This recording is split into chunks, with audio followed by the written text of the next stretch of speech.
They built the very foundations of Europe itself.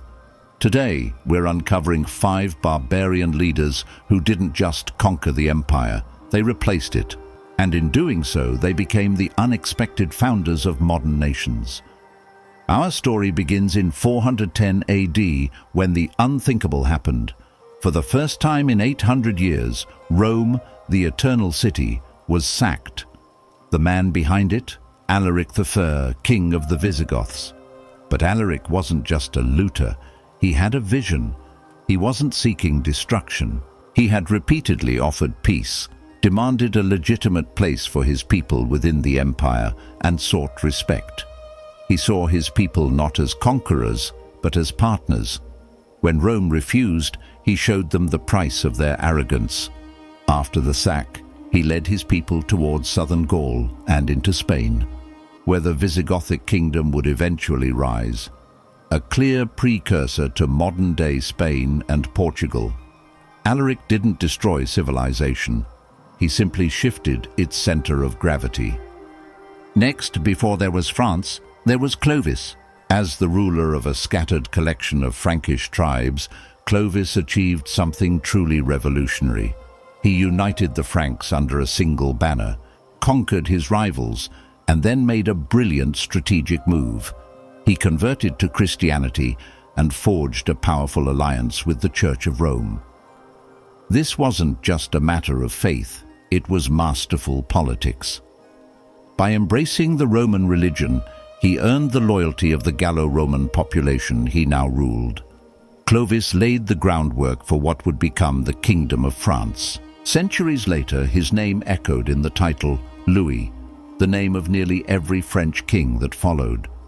The barbarian became a king, and his bloodline became a dynasty. Imagine a barbarian raised in the heart of Rome. That was Theodoric the Great. As an Ostrogoth, he was sent as a young hostage to the imperial court in Constantinople, where he learned Latin, politics, and the art of Roman statecraft.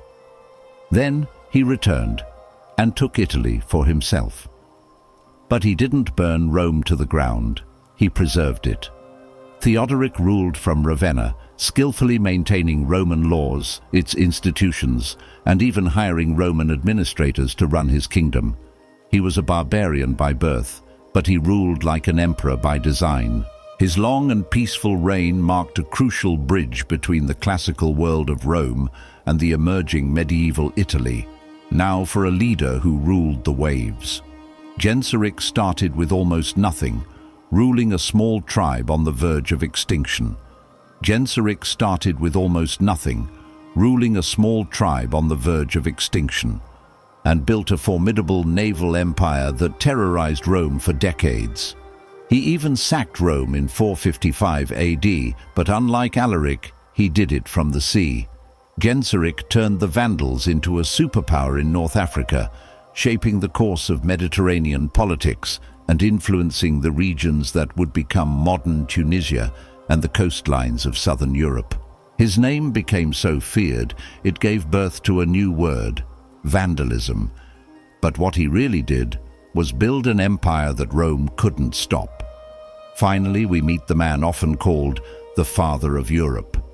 He wore a simple cloak, spoke a Germanic tongue, and fought with fire and steel. But in the year 800 AD, this man, Charlemagne, was crowned Emperor of the Romans by the Pope himself. Once a tribal warrior king, he now ruled over a vast empire stretching from the Pyrenees to the Danube. He revived education, codified laws, and established what would later be known as the Holy Roman Empire, the direct ancestor of both Germany and France. Though not born a Roman, Charlemagne, in many ways, became more Roman than the Romans.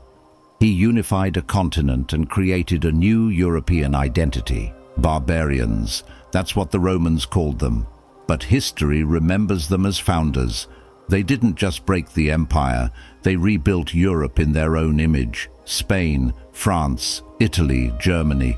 The fingerprints of these 5 leaders are still on the map today. So ask yourself, were they truly barbarians? Or were they simply the next chapter in a fallen empire's story? Thanks for watching. Subscribe for more hidden history unexpected truths,